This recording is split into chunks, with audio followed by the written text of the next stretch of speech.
बिमा हिसाबै बिखा गावो आरो बेखौ दोखो दोखो बिखुंजों सुग्लिजोबदों। बे बिसाया बेसेबां बिमाखौ हास्थायबायदोंमोन थैनोसै समाव बेसेबां। बे समाव आंनि फिसाला एनडिबि हाबनायनि सिगां आंनो खस्थ' भुगिदोंमोन।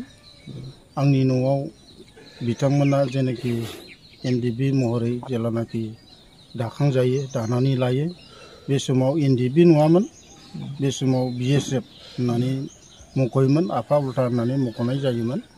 बे समनिफ्रायनो आङो एनडिबिखौ सापर्ट खालामनानै मदद होबोदों आरो बिथांमोनखौ हारिनि मावनो ओंखारनाय हिसाबै बे समाव आंबो बिथांमोनखौ सहाय होनाय जादों आरो गोबांथार बेबादिनो माखासे खामानिफोरखौ मावनानै आं मदद होनाय जादों। जेरै बुंनो थाङोब्ला बिथांमोननो जानाय लोंनायनि बेबस्था आरो बिदिनो गाननाय जोमनायनि बेबस्था, बेफोर बेबस्थाखौ जगार खालामनानै होनाय जादों। जेरै भुटान अल आउटनि सिगां जोङो माखासे बिथांमोननो दै बारनो हायै जिनिसखौबो जोङो सलार बा गाननाय जोमनाय माइरं दैफोरखौ लांनानै बे समाव हैनाय जादोंमोन। आरो बिनि उनाव जेब्लानाखि भुटान अल आउट जायो जोङो गावबागाव न'आव थाफैदों आरो गोबांथार बेबादिनो जोङो सौग्राव सौसि जानानै जोङो गाव गावनि बिसि फिसाजों मिलायनानै थाफैदों। बेनि उनाव आंनि फिसा जेनाखि मनसुलार बसुमतारी बियो 2009आव एनडिबि हाबनानै बियो गावनि जिउखौ हारिनि थाखाय मुंख्लं महराव बियो गोमाहोनाय जादों। बियो मुंख्लं जादों 2013नि 16 डिसेम्बर बडिखौ मोनबोदों। बेवहायथ' आंनिसिमाव जेब्लानाखि 2020नि 27 जानुवारियाव जेब्लानाखि दिग्लिपारायाव थाफैदों बे समावहाय बिथांमोना आंनि न'आव खबर लाफैदोंमोन। बिनिफ्राय आरोबाव खबरखौथ' लाफैनाय जायाखै। ओमफ्राय खबर लाफैयाखै। जों आजादि महराव जों दा दङ आरो जेरै माने जों दा दं ओरैबादिनो आगोलावबो जों थाबोनानै दासिम दं आरो बेखौथ' जोङो मोननो हायाखै। दा सरकारा आसाम गभर्नमेन्टआ होयो होआ बे आसाम गभर्नमेन्टनि खोथा। जोङो बेखौ मोनथारनांगौ होननानै जों बुंनायाथ' जोंनि बेक्तिगत खोथा नङा।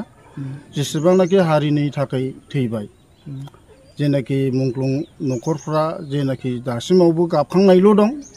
जोंनि फिसाफ्रा जे आसाम गभर्नमेन्टनिफ्राय थाइसे थाइनै मोनो नामा, जे गावसोर बुंनाय बादि बेखौ आसा महरै नेनानै दं, बेल'नो आरो फैयाखै। दासिमाव खेबसेबो रावबो नुजाफैनाय जायाखै। जों आसा खालामनानै दं आरो सैथो बे खोथाया। जेनाखि आंनि फिसा हौवा जे मनसुलार बसुमतारीया थैनानै थांबाय, बे थैनायनि थांनायनि बिनिमय माखासे दुखु मोननानै आंनि देरसिन जेनाखि फिसा हौवाफोर साथाम बिसोरो हारिखौ सिबिनायाव बे आफादावनो ओंखारफिननाय जादों। दा इसोरनि अननाय आरो हेफाजाबजों बिसोरनि जिउ आरो देहाया मुंबो जायाखै। आंनो थैनो गोनांमोन जेनाखि हारिनि थाखाय।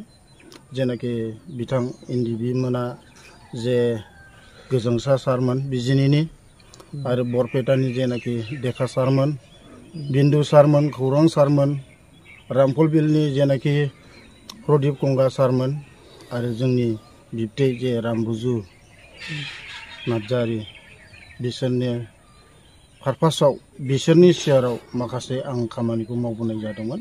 नाथाय इसोरनि अननायाव आंनि देहाया मुंबो जेबो जायाखै। हारिनि थाखायबो आं जिउ गारनाङाखै। दा अब्लाबो आंनि फिसाफ्रा नैबे मुहुर्तआव जेब्लानाखि एनडिबिआ ओंखारो, सुक्ति जायो, बे सुक्ति जानायनि सिगांनो 2014नि 16 तारिख डिसेम्बराव आंनि फिसा हौवाया मुंख्लं जालांबाय हारिनि थाखाय। बेनोल'।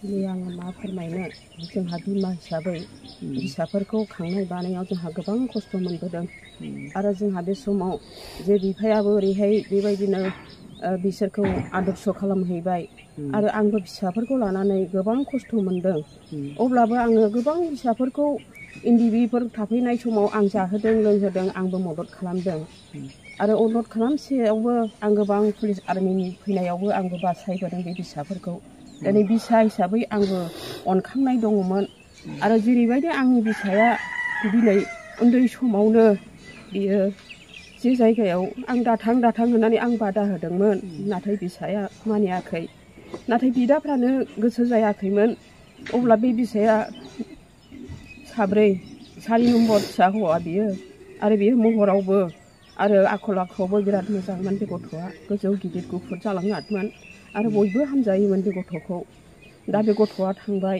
आरो थाङै थांबाय दे मोजाङानो जादोंमोन थांदों हारिनि थाखाय बयबो हारिखौ मोजां मोननानै थांबाय आरो बे बिसाया दिनै हारिनि थाखायनो जिउ गारनांदों आरो बियो खासि बिसि जों बिमा बिफानि दुखुखौ गारनानै बिसाया एसेबांबा खस्थ' नायनो हायै बेखौ अना खाना बिनि आथिं बिनि आखाइ रोदा गासिबो हास'जोबदों जों दिनै गोसोखाङोबा बिसानि सायाव बेसेबांबा जोंहा बिमा हिसाबै बिखा गावो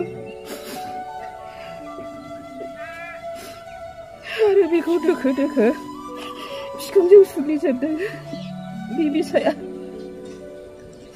बेसेबां बिमाखौ हास्थायबायदोंमोन थैनोसै समाव बेसेबां दा जों बेफोरखौ गोसोखाङोबा जोंनि बिखाफ्रा गावो